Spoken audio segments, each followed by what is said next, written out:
Good evening and welcome to NTD News. I'm Stephanie Cox. Here are today's top stories.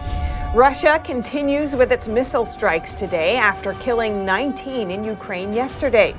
What the G7 nations vow to do and what the White House says about Russia's nuclear threats. Former 2020 presidential candidate Tulsi Gabbard is leaving the Democratic Party. She partly blames President Joe Biden. Colorado sent 30,000 voter registration notices to non-citizens. The state's official response says it's due to human error and a database glitch, but this isn't the first time it's happened. Twitter suspends the account of an outspoken critic of COVID vaccines, what the cardiologist says the public should be concerned about. And a death row inmate who admitted to killing 9 members of a black congregation appealed his death sentence, what he asked the Supreme Court and how it responded.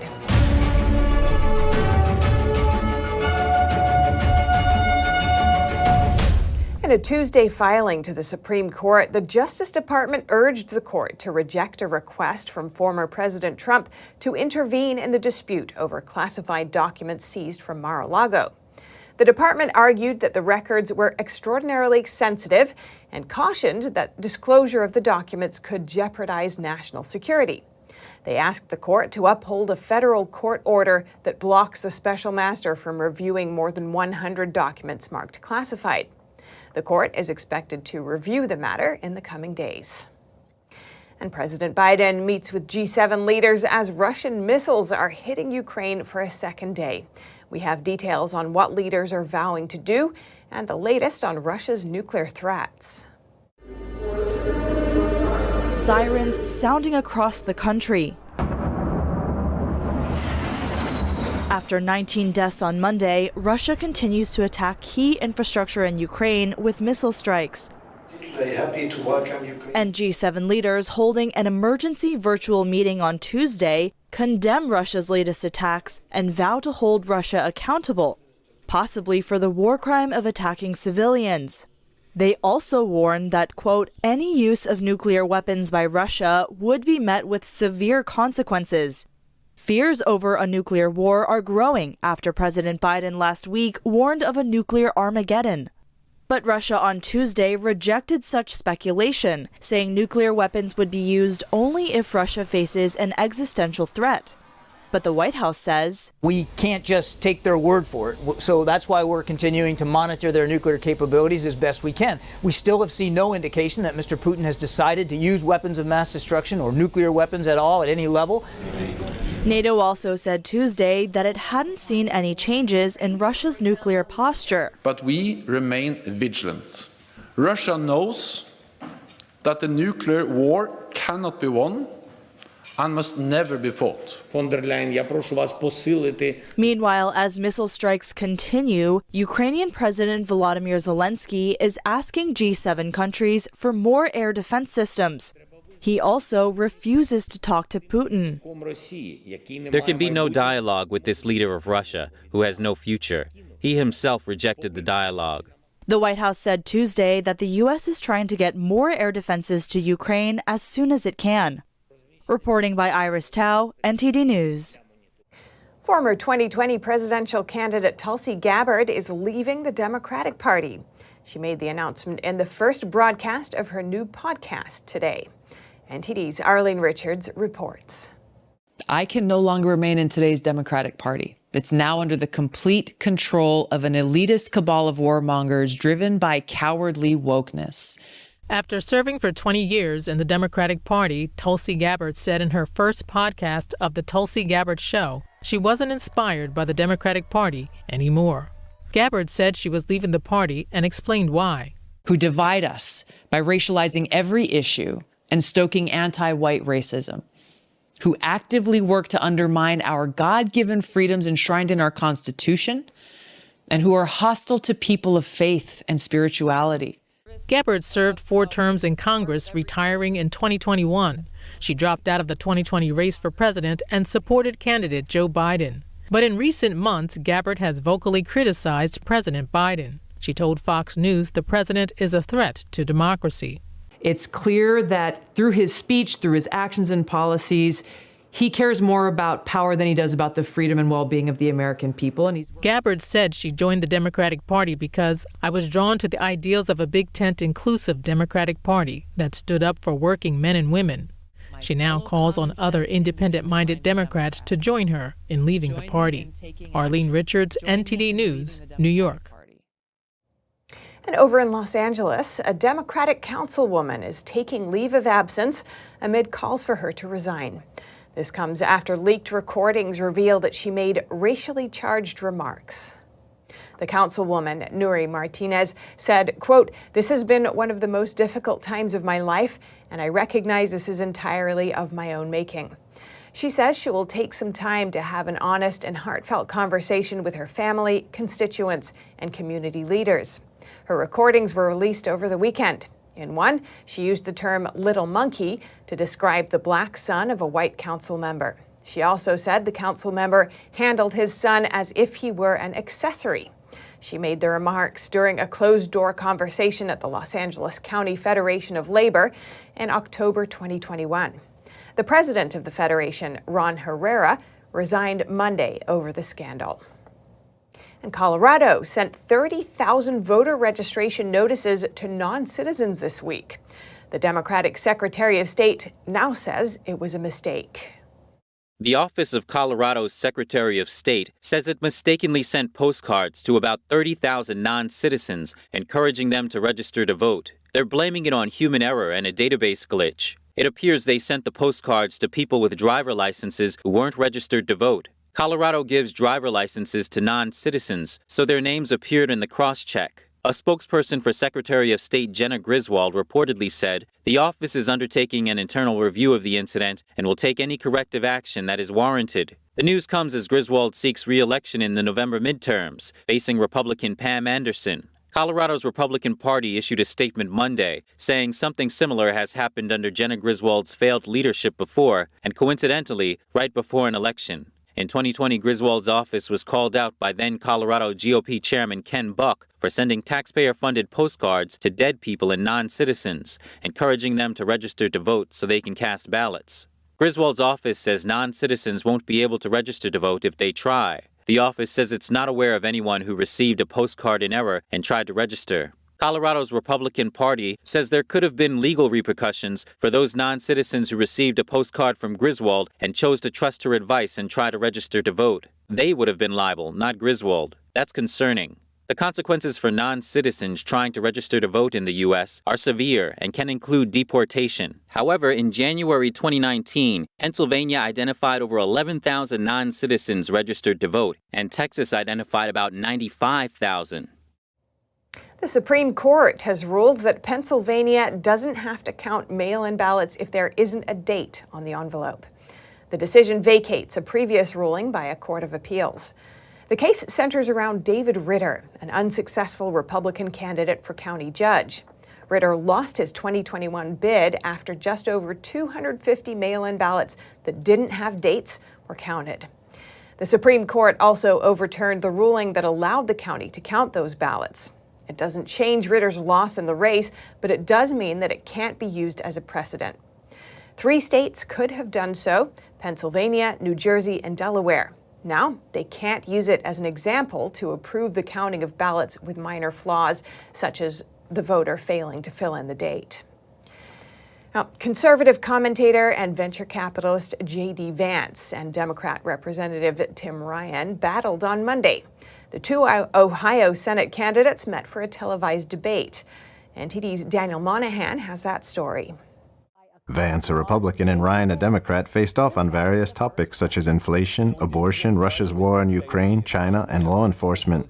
Vance is the author of Hard Knocks' memoir Hillbilly Elegy. Ryan attended high school in Warren, Ohio, where he played football as a quarterback and later coached junior high basketball. Ryan, who was once against abortion, pledged to try and codify legal access to it. He called the overturning of Roe v. Wade the largest governmental overreach in the history of our lifetime. Complete violation of personal freedom and liberty of women in this state. When asked if he would support a 15-week national abortion ban, Vance acknowledged that he is pro-life but believes a minimum national standard is appropriate. He then made reference to second trimester abortions legal in many states. We're talking about 5-month-old babies, fully formed babies who can feel pain. No civilized country in the world allows elective abortion that late in pregnancy. I don't think the United States should be an exception. On inflation, Vance accused the Biden administration of mismanagement and Ryan of voting for those policies. Simultaneously, they've borrowed and spent trillions of dollars that we just don't have, and that's thrown fuel on the fire of the inflation problem. He continued that the administration has also gone to war against America's energy sector and concluded that those are each bad ideas, but when done together, have resulted in record inflation. Ryan countered that Vance has played his own role in the economic woes as a venture capitalist. The problem we're having now with inflation is our supply chains all went to China. And guys like him have made a lot of money off that. Meanwhile, Trump-endorsed J.D. Vance accused Ryan of not doing enough to prevent illegal migration. He called attention to the rape of an 11-year-old who sought an abortion in Indiana. According to Vance, the girl was assaulted by an illegal alien who should never have been here. He accused Ryan of voting against funding to protect the border. When asked about how the U.S. should respond if Russia's Putin started a nuclear war in Ukraine, Ryan called for an aggressive response while Vance called for a de-escalation of the conflict. The 2022 midterm elections will be held on Tuesday, November 8th. Daniel Monahan, NTD News. The Supreme Court today declined to review a convicted murderer's appeal. In 2017, white supremacist and neo-Nazi Dylan Roof admitted to killing 9 members of a Black South Carolina congregation. A panel of appellate judges previously upheld Roof's conviction and death sentence. On appeal, he asked the Supreme Court to determine how disputes between defendants and attorneys over mental illness-related evidence should be handled. Roof had fired his attorneys during the sentencing phase of his trial and represented himself in the case. He then attempted to block evidence showing he was mentally ill. Roof was deemed competent to stand trial, but his former attorneys believed the evidence could have helped him avoid the death penalty. The Supreme Court didn't give a reason for rejecting the appeal. Twitter blocked and then over the weekend restored a post by Florida's Surgeon General warning about COVID vaccines. It comes on the heels of another medical doctor having his account suspended on Twitter. Dr. Peter Mccullough has questioned the efficacy and safety of COVID-19 vaccines, and now he's appealing to Twitter to reinstate his account. We haven't yet had a response from Twitter on this, but I did speak with Dr. Mccullough earlier today. Dr. Mccullough, welcome to our show. Thank you so much for joining us. Thanks for having me. You've been outspoken about the COVID vaccines since the beginning. Why do you think Twitter suspended your account now? You know, we had some signs that something was happening at Twitter. Many account users did. Earlier last week, there were thousands of followers subtracted, then added. This was on the heels of the announcement that Elon Musk, his purchase of Twitter, was back on. Then Thursday, October 6th, with really no previous warnings, Twitter had subtracted all the 512,000 followers out of my account. I was shocked. I was getting texts and emails. And then later on, my account was suspended. So my tech and legal teams got involved. Twitter wouldn't let me download my data. And I had thousands of peer-reviewed papers, manuscripts, scientific videos on. And so now we're in a discussion with Twitter on getting my account reestablished and everything restored. And this follows a trend, right? Over the weekend, Twitter also pulled down a post about vaccine safety from Florida's Surgeon General. In your view, what's the potential risk to the public here? You know, we've relied on Twitter, which is the biggest social media platform, in order to get quickly scientific information out and carefully cite it and reference it. That's what I do. America's grown to know my style. I'm just precision on the science so people can actually evaluate it for themselves. But Twitter is clearly trying to shape the narrative, and now data from American First Legal through the FOIA mechanism has found that Twitter's been meeting with the CDC to craft this false narrative.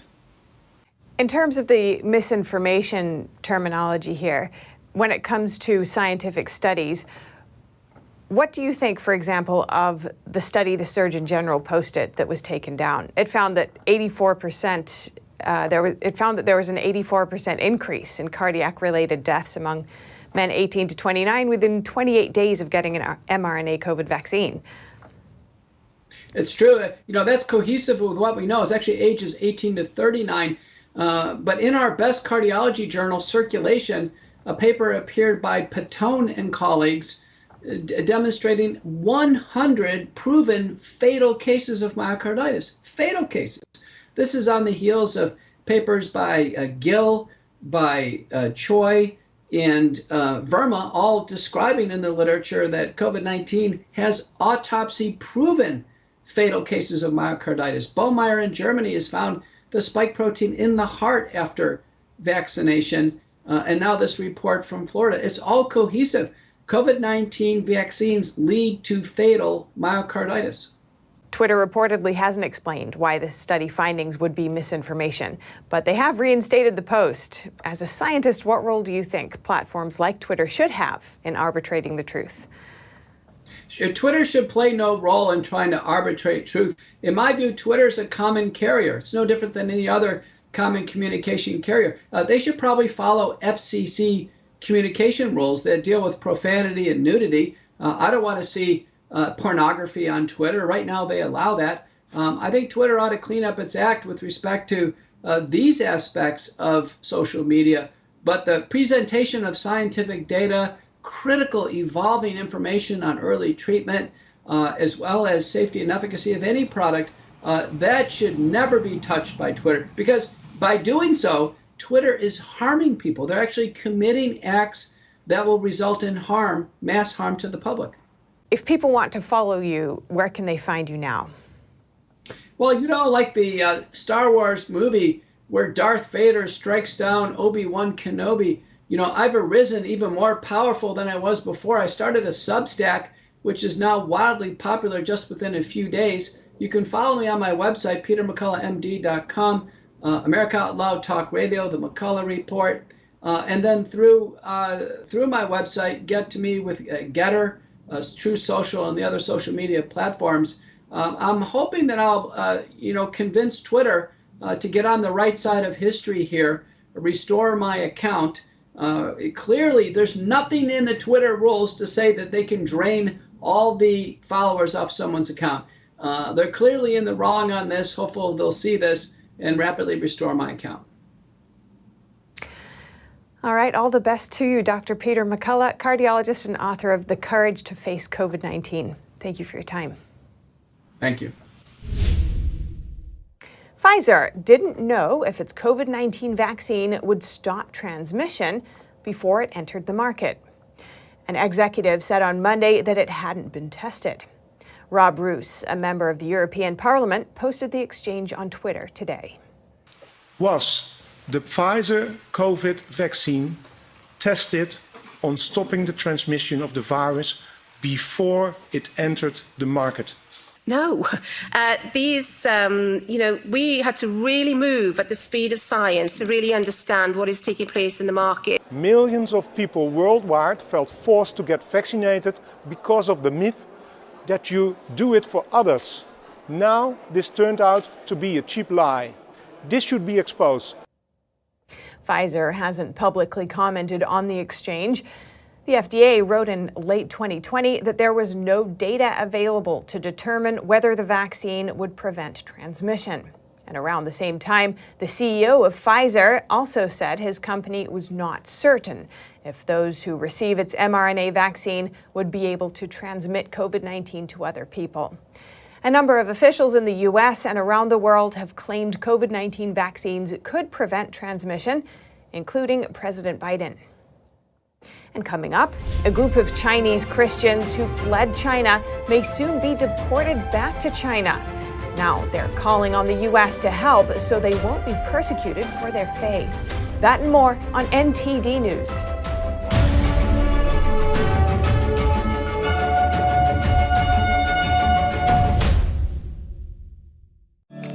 Welcome to RenBiz.com, the education and career program where parents rule. We replace public schools and universities. We are for ages 6 to 100. Never any big student loans with us. You graduate with a traditional diploma, a university degree, and your own family business. Adults returning to obtain better careers. Parents looking for better academic and career opportunities for their kids. At Business Occasion, you spend 50% of your time on traditional education and 50% on business education, including setting up your own family business. Learning is in your small, in-person pods of 6 to 10 students. At Renaissance Business Occasion, aka renbiz.com, graduation means you have a degree and your own family business. Like education always should have been, a transition to getting a career.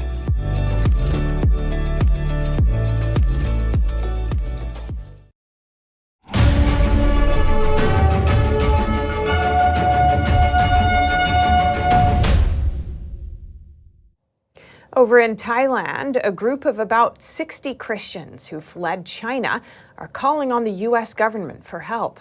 They may soon be deported back to China, where they could face persecution for their faith.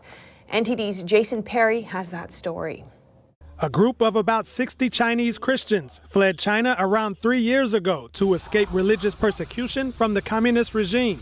According to the Christian Post, the group fled the communist country after one of their church pastors was arrested and sentenced to 9 years in prison for subversion of state power. The group first fled to South Korea to seek asylum but was unsuccessful.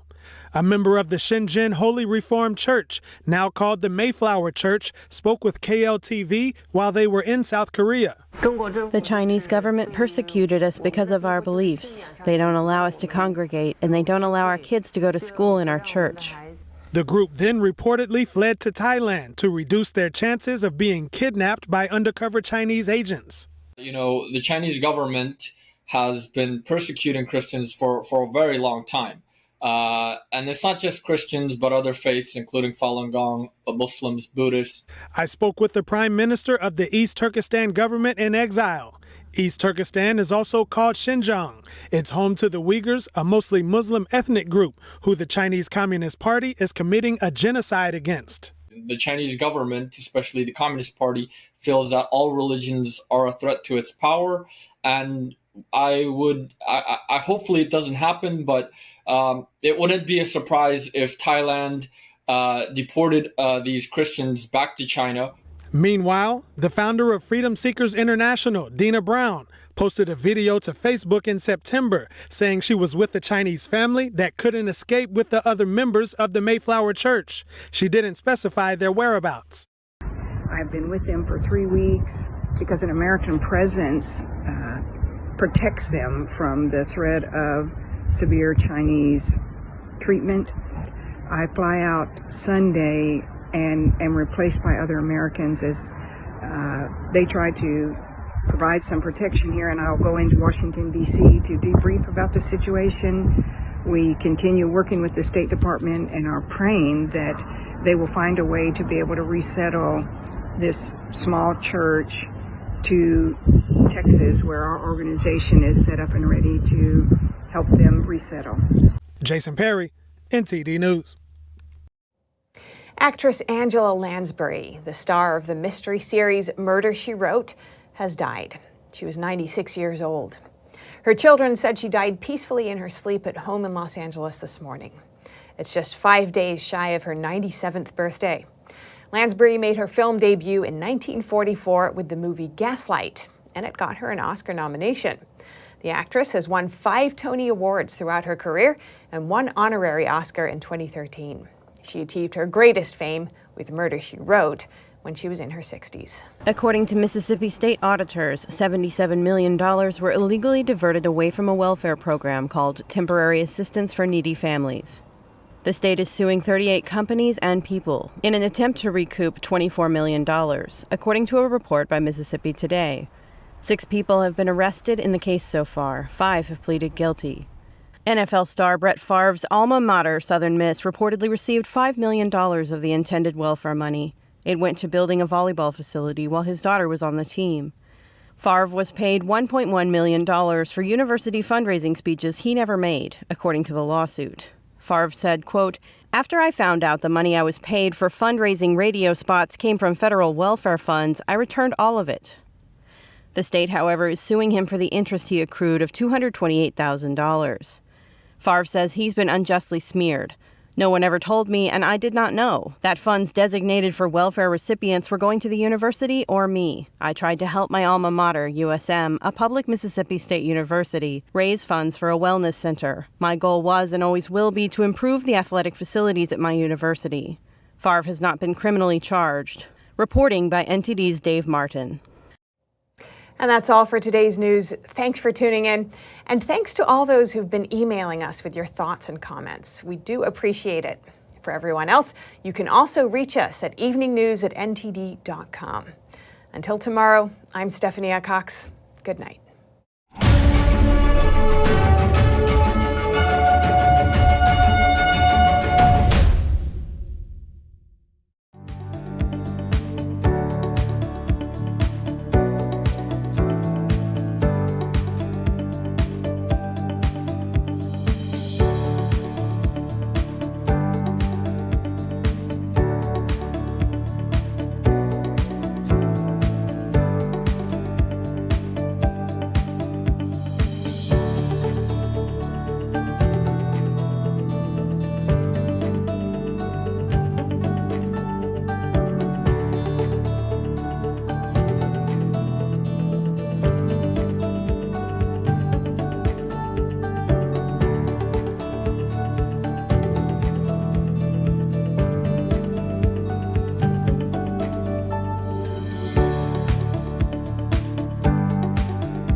Thanks for watching us on YouTube. Did you know YouTube only keeps selective videos on its platform? So if you want to make sure you get the full picture, just subscribe to our newsletter. Go to newsletter.ntd.com and sign up. It's free.